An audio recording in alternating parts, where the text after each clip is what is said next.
నమస్తే, welcome to our channel. AP ముఖ్యమంత్రి చంద్రబాబు నాయుడు గారు ఈ రోజు మార్కాపురం జిల్లా వెలిగొండ ప్రాజెక్ట్ ని సందర్శించనున్నారు. మరి ఇటువంటి నేపథ్యంలోనే 2351 కుటుంబాలకు పునరావాస కేంద్రాలు ఏర్పరచడానికి 300 కోట్ల రూపాయలను కూడా ఇవ్వనున్నారు. ఇంకా పలు అభివృద్ధి కార్యక్రమాల్లో కూడా పాల్గొనున్నారు. ఈ అంశాన్ని ఎలా చూడాలి తెలుసుకునే ప్రయత్నం చేద్దాం. దీన్ని విశ్లేషించడానికి మనతో పాటుగా ఉన్నారు ఏపీ కమ్మా కార్పొరేషన్ డైరెక్టర్ అడిసిమెల్లి శ్రీనివాస్ గారు. నమస్తే సార్. నమస్కారం సార్, వెలిగొండ పునరావాస ప్రజలకు ఏకంగా 2351 కుటుంబాలకు లబ్ధి చేకూర్చే విధంగా ఆ ప్యాకేజ్ 300 కోట్ల రూపాయలని ఈ రోజు చంద్రబాబు నాయుడు గారు అందించనున్నారు. వెలిగొండ ప్రాజెక్ట్ ని కూడా సందర్శించనున్నారు. మరి వెలిగొండ ప్రాజెక్ట్ ని స్టార్ట్ చేసి మరి ఈ రోజు పూర్తి చేసే వరకు కూడా చంద్రబాబు నాయుడు గారు ఏ విధంగా కృషి చేశారో మనం చూసాం. మరి ఎలా చూడాలంటారు దీన్ని? దురదృష్టం ఏంటంటే మన దేశంలో ప్రాజెక్టులు నత్తనడకం నడిస్తే కొంచెం సుదీర్ఘకాలం టైం పడుతుంది.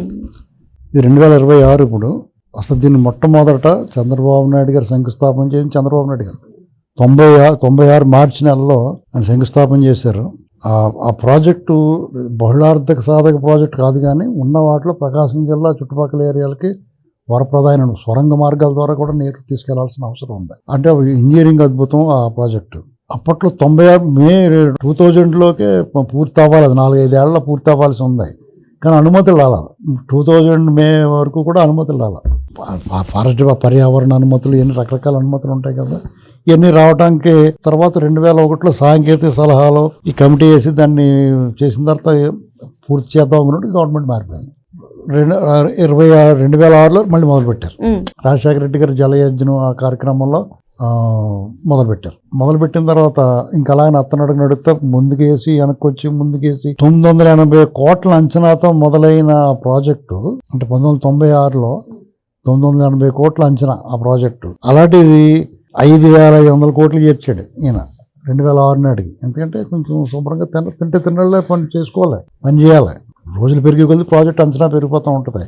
దాన్ని ఆడు తప్ప పని చేత జాలరా బాబు తినలే అనుకుంటాం. సరే, దానికి ఇందులో లెక్కలు ఏంటంటే 2014 నాటికి 5 ప్రధాన కాలువలు 80% పూర్తయ్యాయి. కాలువలు మీకు రాజశేఖర రెడ్డి గారు చేసిన వాళ్ళు ఎవరు చేసినా కానీ కాలువలు తవ్వేసుకుంటారు, సులువుగా తవ్వేసుకుంటారు. కాబట్టి పోలవరానికి కూడా కాలువలు తవ్వేశారు. ఆ మట్టి గిట్టి అమ్మేసుకుని ఇవన్నీ చేసుకున్నారు సులువుగానే. అసలు ప్రాజెక్టు తాళం వేసి తిని గొళ్ళు మరిసి తిని అంటారు. అది అనమాట లెక్కలది. అర్థమైంది. ఇలా కొన్ని చెత్త చేశారు, కానీ మైదానం తీయాల్సిన సొరంగాల పనులు మాత్రం ఆపారు. నదిని అడవిని దాటించాలి, సొరంగాల ద్వారా కొండల ద్వారా తీసుకొచ్చి బయటికి తీసుకురావాల్సిన అసలు పని అలాగైపోయింది. అంటే చూడటానికి ఏం చేస్తాడు, ఆ పనులు అయిపోయి కాలువలు తవ్వేసామని చెప్తాడు. ఎలక్షన్లో పంచిలా పైకి గట్టుకుని ఓట్లించేసుకున్నాడు. తర్వాత రాజశేఖర జగన్మోహన్ రెడ్డి అని మా అయ్యవల పని మా నాన్న చేశాడు అని చెప్తారు. కాంగ్రెస్ వాళ్ళు చెప్తారు మేము చేసామని. నిర్వాసితులకు పునరావాసం కూడా ఇవ్వలేదు. ఆ ప్రాజెక్టు వల్ల దాదాపు 11-12 గ్రామాల్లో ముంపుకు గురవుతున్నాయి. దానికి వాళ్ళందరికీ డబ్బులు ఇప్పుడు ఇవాళ చంద్రబాబు నాయుడు చెప్తారు. ఇవాళ సరే, మీకు 2014 నుంచి వీళ్ళ హయాంలో మళ్ళీ మొదలుపెట్టారు. తర్వాత జగన్మోహన్ రెడ్డి వచ్చాడు. అదిగో అని అతను కూడా అలాగే గడిపేశాడు. ఇప్పుడు అంటే వెలిగొండ ప్రాజెక్ట్ ని జాతికి అంకితం కూడా చేసేసారు కదా సార్. ఇక్కడ వచ్చి జాతి అంకితం చేసిన తర్వాత సెట్టింగ్లు మార్చేసి పోయాడు. ఇప్పుడు అసలు పని అంతా నిమ్మల రామానాయుడు గారు దగ్గరుండి చేయించాడు. ఆ పని పూర్తవుతుంది. నీకు అది అంటే ఎంత దారుణంగా ఉంటుందంటే, పాలకుడికి చిత్తశుద్ధి ఉండాలి. అంటే క్రెడిట్ దొబ్బేయాలనుకోవాలన్న ఆలోచనతోటి తొందరపడి హడావుడి చేసి ఏదో నేను చేశాను అనిపించుకుంటే ప్రజలేం పిచ్చోళ్ళ తెలీదా? ఇప్పుడు పట్టిసీమ కట్టాడు. పోలవరం మీద చిత్తశుద్ధి ఎవరికి ఉందో ప్రజలకు తెలియదా? పట్టిసీమ ప్రాజెక్టుని ఎవరు వద్దన్నారో, ఎవరు దానివల్ల నీళ్ళు వచ్చారు, దాన్ని అనుభవించినోడు తిన్నవాడు తెలుస్తుంది కదా. ఇప్పుడు చిన్నపిల్లలు కొత్తగా ఉన్నవాడు తెలవకపోవచ్చు, కానీ ఒక తరానికి పూర్తిగా ఎస్టాబ్లిష్ అయింది కదా. ఇక్కడ ఇప్పటికైనా సరే జగన్మోహన్ రెడ్డి దొంగతనాలు, ఈ మోసపూరిత మాటలు, అబద్ధ ప్రచారాలు ఆపాలి. ప్రాజెక్టుల విషయంలో చంద్రబాబు నాయుడు గారి చిత్తశుద్ధిని, నదుల అనుసంధానం చేయాలన్న కాన్సెప్ట్ తోటి ఉన్న రాజకీయ నాయకుడు, అందులో ఎంతో కొంత ముందడుగేసిన నాయకుడు అతను. ఇప్పుడు ఆ స్టేజ్కి వచ్చిన తర్వాత వాళ్ళకి ఒక రకంగా ఋషుల్లా మారిపోతారు రాజకీయ నాయకులు. అందరూ ఒకలాగే కనపడతారు. ఇంట్లో కుటుంబమో లేకపోతే వాళ్ళ ఇలానే ఉండదండి. ప్రజలు మనం ఆఖరి ప్రజల కోసం అంకితం జీవితాలు అంకితం అయినట్టుగా వాళ్ళు ఎలా ఉంటుందంటే, ఏదైనా సరే మంచి పని చేయాలనుకుంటారు. స్వార్థం తాలూకు ఇది తగ్గిపోతూ ఉంటుంది. వాళ్ళకి విశాల దృక్పథం ఏర్పడుద్ది. అందులో ఇలా ఈ మంచి క్రమశిక్షణతో నిష్ణాతునుడై ఉన్నాడు చంద్రబాబు నాయుడు గారు. ఆయన ఏంటంటే ఆయన ఆలోచన పార్టీని కూడా నిర్లక్ష్యం చేస్తాడు ప్రభుత్వం నడిపించేటప్పుడు ప్రజల కోణంలో. ఇప్పుడు ఏ రాజకీయ నాయకుడు ఆయనకున్న ఆదరణకి, ఆయనకున్న బలానికి రాష్ట్రంలో వాళ్ళు ఏకఛత్రాధిపత్యంగా నిరంకుశంగా కూడా వ్యవహరించవచ్చు. అలా ఎప్పుడు చేయలేదు అతను. కావాలంటే చూడండి, గెలిచినా ఓడినా కూడా ప్రజాస్వామ్యతంగానే ఉంటుంది ఆయనతోటి.